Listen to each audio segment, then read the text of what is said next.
with the surplus prices or yard prices skyrocketing up, it gets more crucial to know what we're getting, if it passes our own standards or not. Never mind the bore and all that, because you can check the bore with a piston ring and a caliper, but what's hard is finding out if the head or block has been milled too much or shaved too much. And of course, we're gonna insert a little bit of technical talk on regarding chambers and all the discharge coefficient and what makes it more efficient and function really good. So you know, this one is gonna help your own project. And as mentioned earlier, the prices that are going up, it's not exclusively local to the Philippines, but including the US, Australia, and even South Africa and Europe. So hey, we need to check properly, and this is how it goes.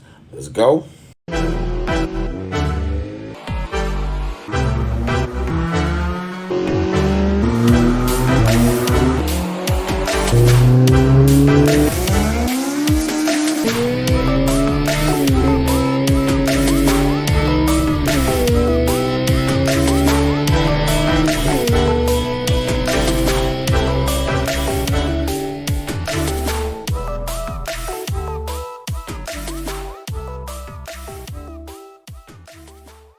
Alright, let's start off with my GSR head, the P71, and find the right beat. Will be stoked about this because this is exactly the head that I'm going to use when I get to modify a 1-up piston. But hey, we got a lot of projects before that. This part here, and on the other side, the indentation, Honda says it's between 0.40 to 0.41 of an inch, which is roughly 1 millimeter. All right, so let's go, let's move closer there. So that if the head is not milled, that's supposed to be 1 millimeter deep from the deck, of course. So wait, let me install the phone back to the stand. Wait, oh crap. Yes, you can see the smoke there. Yes.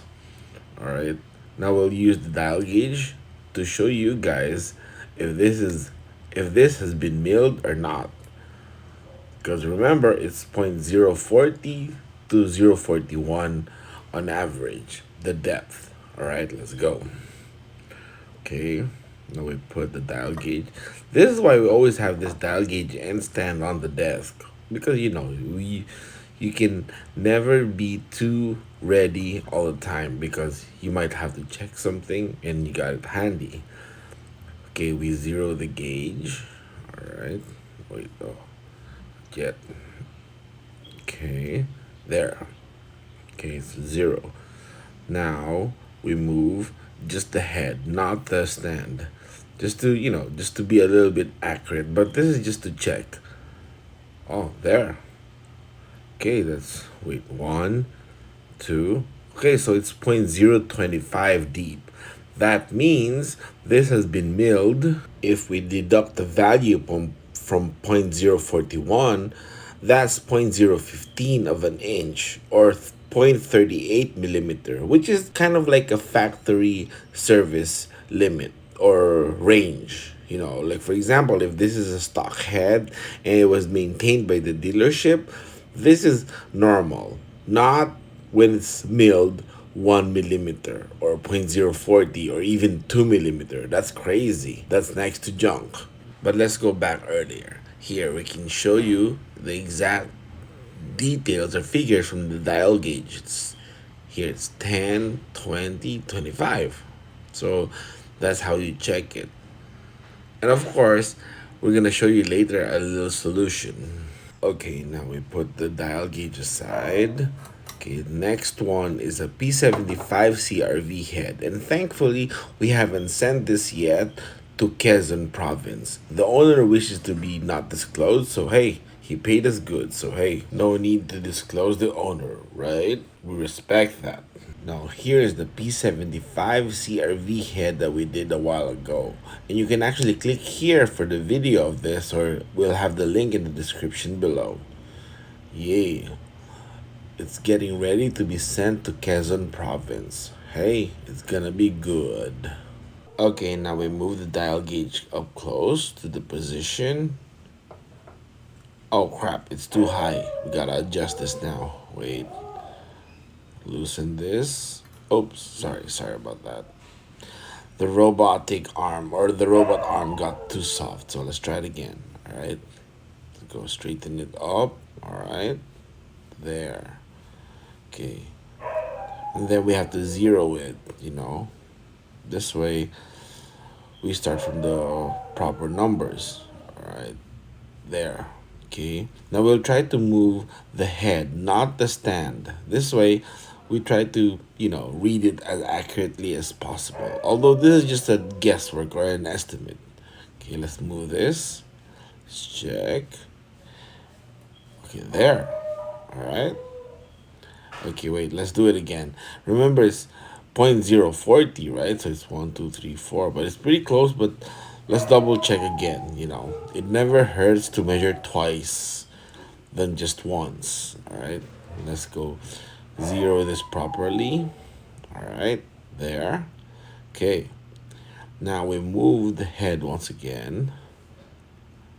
Okay, up there.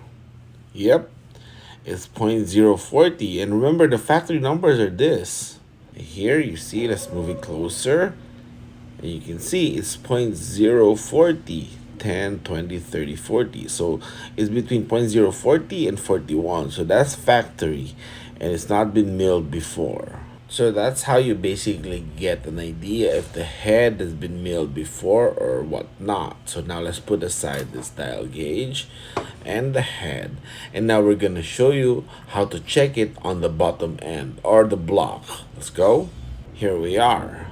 Here on this spot, you can see just like the head, there's a place there, an indentation, and here too. So that's 0.40 to 41 of an inch or 1 millimeter. And of course, this portion, it's kind of hard to have a dial gauge with the high stand or whatever. So we'll use a caliper, which is still fine.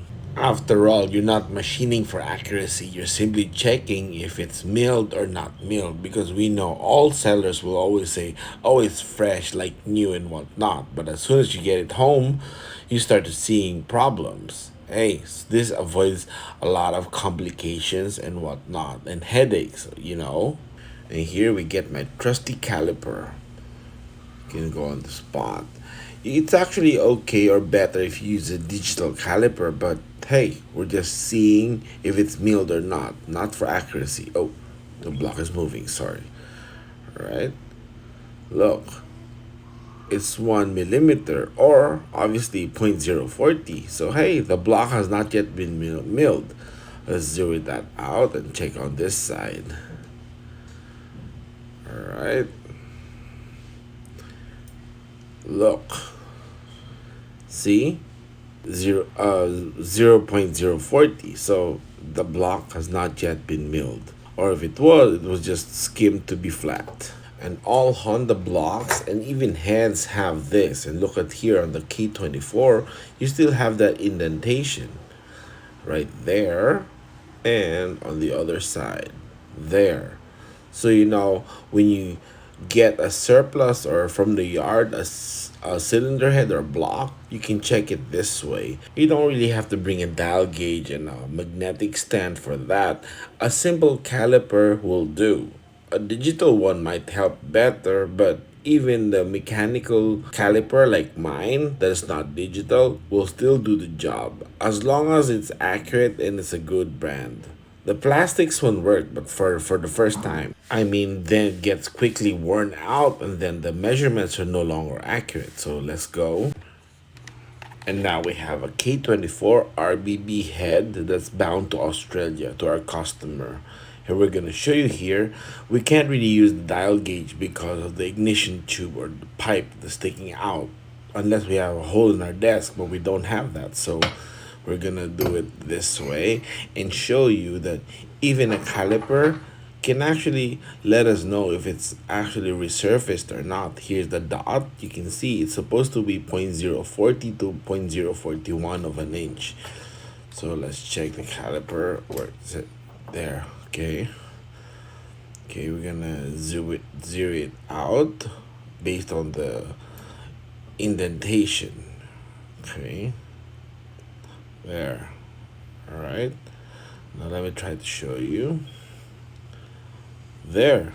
It's 1 millimeter, slightly over 1 millimeter. So that's probably 0.041 of an inch. And let's look at the other side. Yep, still the same. So this RBB K24 head has not been resurfaced at all. So hey, that's a good one, right? This is the marker. And even on a D series or an H series, the heads have these markings. And let's go back to what I was going to show you earlier on. As you can see here on the B20 block, this is the oil drain, and we unplug the Allen plug here so that it can become a breather for the crankcase pressure, to let it out before it has a hard time reaching up to the head because of too much oil. And this is an example, not an actual. We weld an AN fitting dash 10 onto the H22 block for a breather. Over here, anywhere in these areas here is okay, but just make sure you don't hit anything else. So here's a welded fitting. See, now we put a breather on the H22 block. You can actually put more if it needs it, and well, actually I think it needs more, but hey, this is the easiest path and location. And you guys remember this. This is Jasper ECU Later's chamber when we did his engine. And you can click up here for his engine. And you notice the bore is still 81 millimeter, but it's deshrouded to maintain the discharge coefficient energy really good.